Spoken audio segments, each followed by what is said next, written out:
And you've been involved for many years with the Tremont Street Shul.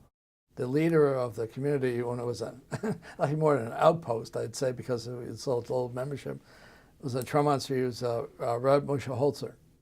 And he introduced himself to me, Mr. Holcer. He was the Shamus. Now, a lot of people didn't like that because the Shamus is looked upon, you may have heard it before, that it's kind of like a secondary job. But he was holding up the community that was gone. So he was like a watchman, more a shomer than Shamus.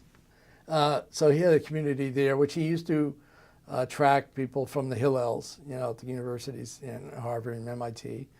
And also, sorted others, were kind of like Orthodox, but it had ecumenical spirit. And his Devarim basically had to be translated. It's because he didn't speak enough English. So he would do it mostly in Yiddish with some English thrown in. So I don't even know if anybody they might have done a recording, but Reb Moshe was kind of, there's a lot of people he's inspiring. He helped a lot of people that were, maybe they hadn't been as Jewish before, For me, he helped me get bridge, because the KI at that time was kind of dire straits. And I felt I couldn't go back there. But I did meet, by chance, I was working for the Boston Rebbe.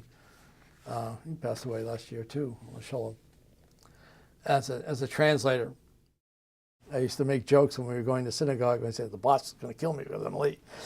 But he was a very a figure, and you can look him up. A lot of people hold him dear in their hearts, So I've been, a member there for more than 30 years.